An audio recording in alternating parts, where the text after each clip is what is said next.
আসসালামু আলাইকুম প্রিয় শিক্ষার্থী বন্ধুরা, তোমরা সবাই কেমন আছো? আশা করি তোমরা সবাই ভালো আছো। আজকে পার্ট 43, যেখানে নতুন একটি ক্লাস সম্ভাবনা অর্থে। কোনো কিছু সম্ভাবনা হইলে আমরা কি করব?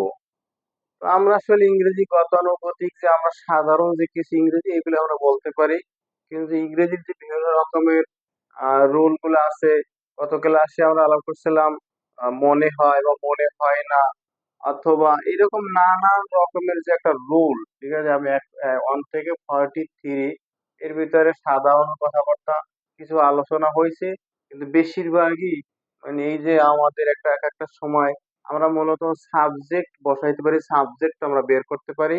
সাবজেক্টের পর ভার্বের সাথে কিছু যোগ হওয়া, ভার্বের কিছু পরে বসা, এই ভার্বটারে সুন্দরভাবে সাজাইতে আমরা অনেকেই বুঝি না। এই সমস্যা আমাদের এইখানে। তো আমরা আসলে এই যে সম্ভাবনা, তার এখানে আসার সম্ভাবনা আছে বা রয়েছে, তোমাকে তার সাহায্য করার সম্ভাবনা আছে। আমার বাবার আসার সম্ভাবনা নাই, সম্ভাবনা অর্থে আমরা ইংরেজিতে কিভাবে গঠন করব সেই আলোকে আজকে মূলত আলোচনা। তো সম্ভাবনা বি লাইকলি টু, বি মানে বচন অনুসারে, বি মানে বর্তমান সময়ের ঘটনা সম্পর্কে আলোচনা হয়েছে, বি মানে অ্যামিজার বসবে, তারপর লাইকলি টু, লাইকলি টু, তারপর রুট, আরবি, আরবি মানে রুট ভার্ব, রুট ভার্ব মানে মূল ভার্ব, মূল। আচ্ছা, আমি একটা সেন্টেন্স সাজাইনি, বোঝা যাবে আসলে কি এখানে রহস্যটা কি। এখানে তার এখানে আসার সম্ভাবনা আছে বা রয়েছে, তার এখানে সাবজেক্ট হিসেবে তার মানে হি নিলাম, তার মানে হি এখানে আমি নিলাম। তারপর বি লাইকলি টু, বি মানে বি, হি মানে হির জন্য বলবে ইস, এইটাই বি। তারপর বলবে লাইকলি টু, লাইকলি টু। এই আর নিয়মটা হচ্ছে, আমরা ইংরেজিটারে বাংলা যেটা সাজাবো, বাংলাটারে ইংরেজি যখন অ্যাকসেপ্ট করবো তখন ডান দিক থেকে সাজাই আসবো। মূলত সাবজেক্ট আগে বসাবো, তারপর ভার্বটা আমরা নেবে, কিন্তু এখানে বেশিরভাগ সময় ভার্বটাও ডান দিকেই থাকে। এই সম্ভাবনা আছে বা রয়েছে এই জন্য বসছে বি লাইকলি টু, বি মানে এরপর মূলত ইজ বসে, তাই হি ইজ লাইকলি টু। এই সম্ভাবনা আছে, আমরা ডান দিক থেকে আসলাম, সম্ভাবনা আছে বা রয়েছে। আবার বাকি থাকে কি আশার, আশা ইংরেজি মূল ভার্ব, মূল ভার্বটা এখানে মূল। আশা ইংরেজি কাম, কামটা মূল ভার্ব, এটাই বলে রুট ভার্ব। তারপর বাকিটা এখানে, এখানে ইংরেজি কি হেয়ার। এটা ইংরেজি কিন্তু আমার সাজানো হয়ে গেল। আমি একবার দুইবার একটা সেন্টেন্স কি প্রয়োজন 10 বার ট্রাই করব। আমি যদি একটারে সাজাইতে পারি, নিজে বানাইয়া আরো নিজে 20টা করবো, এইটা এইটা ছাড়াও, তাহলে আমার ইংরেজি দক্ষ হওয়া সম্ভব। ইংরেজির উপরে দক্ষ হইতে হইলে মোটামুটি কিছু অনুশীলনের ভিতরে ঢুকতে হবে, এবং ইংরেজির কিছু রহস্য ভার্বের সাথে, সাবজেক্ট ঠিক থাকবে কিন্তু ভার্বটারে খুঁজতে যাইয়া কিছু ভার্বের সাথে অনেক সময় কিছু যোগ হয়, সেইটা আমরা বুঝতে পারি না, বিধে আমরা সেন্টেন্সটাকে তৈরি করতে পারি না। তো আজকে এখানে এই যে এই সম্ভাবনা অর্থে is likely to come here, এইটা সাজানো হলো। হি হলো সাবজেক্ট, তারপর বি লাইকলি টু, বি মানে বচন অনুসারে, অ্যামিজার মানে হির সাথে ইজ বসছে। তারপর তারপর লাইকলি টু, সম্ভাবনা আছে, এখানে মূল ভাব আশা, আশা বসছে কাম, তার বাকিটাকে এখানে, এখানে ইংরেজি here, he is likely to come here, সে তার এখানে আসার সম্ভাবনা আছে। একটা সেন্টেন্স তৈরি হইলো। এখন বাকিটা তোমাকে তার সাহায্য করার কথা, এখানে কার তোমার সাহায্য করার কথা, আর তার, তার ইংরেজি হি, এখানে হি বসবে সাবজেক্ট হিসাবে, হির পর মূলত ইজ বসে, তারপর সম্ভাবনা অর্থে লাইকলি টু, লাইকলি টু, সম্ভাবনা আছে বা রয়েছে, সাহায্য করা ইংরেজি কি হেল্প, তারপর কি তোমাকে থেকে হেল্প মি, তোমাকে, হয়ে গেল সেন্টেন্স। তাদের আমাকে বিরক্ত করার সম্ভাবনা রয়েছে, তাদের আমাকে বিরক্ত করার সম্ভাবনা রয়েছে, তাদের, তাদের ইংরেজি কি সাবজেক্ট হিসেবে তাদের ইংরেজি দে নিলাম।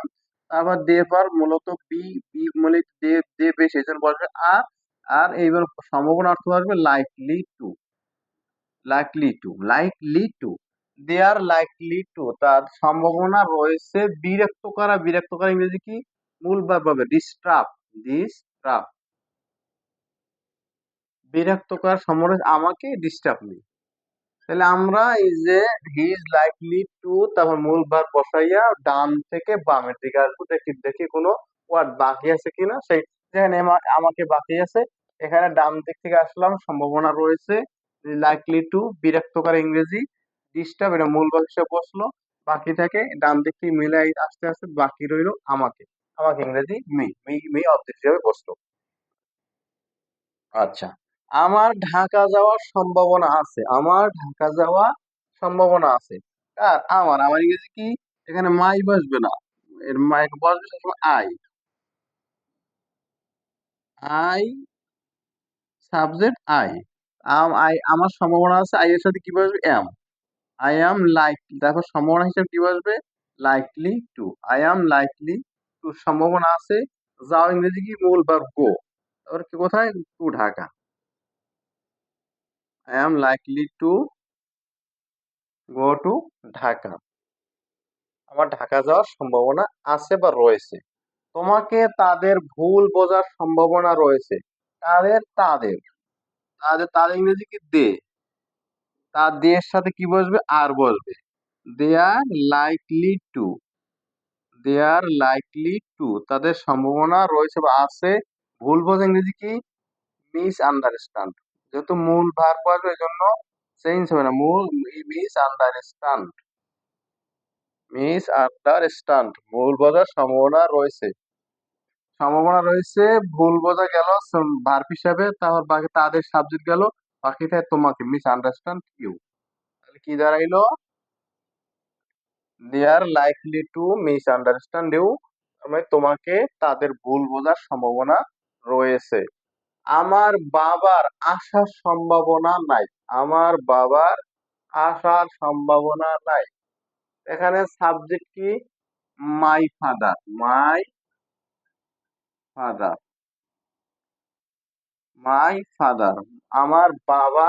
এখানে যেহেতু মাই ফাদার একজন, এই জন্য বচন অনুসারে কি বসবে? ইজ বসবে। ইজ লাই সম্ভাবনা আছে likely to.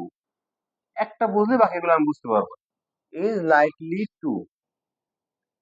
My father is likely to সম্ভাবনা, সম্ভাবনা নাই সেখানে কি বলবে? এখানে নট বসবে। নটটা এখানে নটটা দিয়ে দেয়। Is not likely two. Is not likely to সম্ভাবনা নাই। লাইকলি টু দিলাম, আসার সম্ভাবনা নাই মানে কাম। আমার বাবার আসার সম্ভাবনা নাই। এখানে এখানে বা ওখানে কোনো কিছু উল্লেখ নাই। কাম পর্যন্ত এখানে সমাপ্তি। সেখানে নেগেটিভ, এই জন্য ইজ নট, ইজ এর পর কি বসছে? নট বসছে। My father is not likely to come, আমার বাবার আসার সম্ভাবনা নাই। লোকটির অপেক্ষা করার সম্ভাবনা রয়েছে। লোকটির, এখানে লোকটি সে সাবজেক্টে বসানো যায় দি ম্যান। ম্যানের সাথে কি বসবে? ইজ বসবে। তার সম্ভাবনা হিসেবে কি বসবে? Likely to. Likely to. Likely, likely to, L I K L E L E Y, likely to. Man is likely to সম্ভাবনা রয়েছে অপেক্ষা করার। অপেক্ষাকে ইংরেজি ওয়েট। মূল ভার্ব বসবে। লাইকলি টুর পর মূল ভার্ব ওয়েট, ওয়েটই থাকবে। অপেক্ষা করা। তাদের মতামত পরিবর্তন করার সম্ভাবনা রয়েছে। তাদের মতামত পরিবর্তন করা কাদের? তাদের। আর তাদের ইংরেজি কি? দে। তারপর তার সাথে কি বসবে? আর। দে আর লাইকলি টু সম্ভাবনা রয়েছে। পরিবর্তন ইংরেজি কি? চেঞ্জ, চেঞ্জ থাকতে দেবে। চেঞ্জ, লাইকলি টু চেঞ্জ, পরিবর্তন করার সম্ভাবনা রয়েছে। মতামত, তাদের মতামত। দেয়ার অপিনিয়ন। EICIR, দেয়ার অপিনিয়ন। অপিনিয়ন, তাদের সম্ভাবনা রয়েছে কি? মতামত পরিবর্তন করার সম্ভাবনা রয়েছে। তোমার ভাইয়ের আমার ঠিকানা ভুলে যাওয়ার সম্ভাবনা রয়েছে। তোমার ভাইয়ের, তোমার ভাই কি? Your brother. ইউর ব্রাদার একজন, তৃতীয় একজন ব্যক্তি, এই জন্য কি বসবে? ইজ বসবে। Your brother is likely to সম্ভাবনা রয়েছে কি? ভুলে যাওয়ার। ভুলে যাওয়া ইংরেজি কি? ফরগেট। ফরগেট, ভুলে যাওয়ার সম্ভাবনা রয়েছে কি? আমার ঠিকানা। এখানে সম্ভাবনা রয়ে গেল, ঠিক আছে, তোমার ভাইয়ের গেল সাবজেক্ট। আমার সম্ভাবনা রয়েছে সেই জন্য বললো ইজ লাইকলি টু।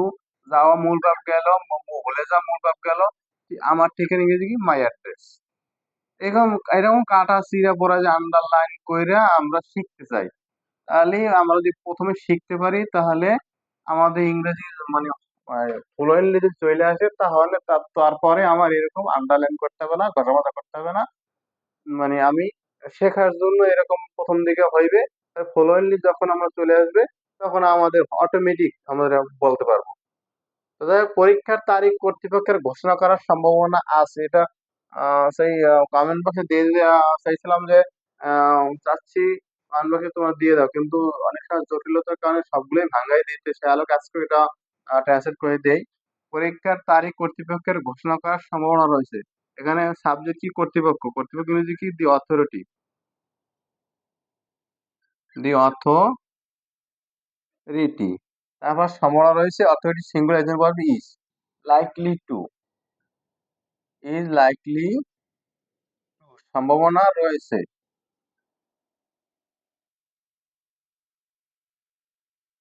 সম্ভাবনা রয়েছে। ঘোষণা, এখানে লাইকলি মূল ভাব কি? ঘোষণা। ঘোষণা ইংরেজি অ্যানাউন্স। অ্যানাউন্স। ঘোষণা ইংরেজি অ্যানাউন্স। ঘোষণা করার সময় রয়েছে। তারিখ, পরীক্ষার তারিখটা এখানে পরীক্ষার তারিখ এইটাই মূলত মানে এক্সটেনশনে বসবে। তারিখ, তারিখটা মানে কি ডান দিক থেকে মিলে আসবে যে কোনো অংশ। যেন এই পরীক্ষার তারিখ এইটাই মূল নেব, কিন্তু মূল থেকে নিলো এখান থেকেও ডান দিক থেকে শুরু করবো। তারিখ ইংরেজি ডেট। ডেট। তারপর কি? পরীক্ষা। পরীক্ষা ইংরেজি অফ দ্য এক্সামিনেশন।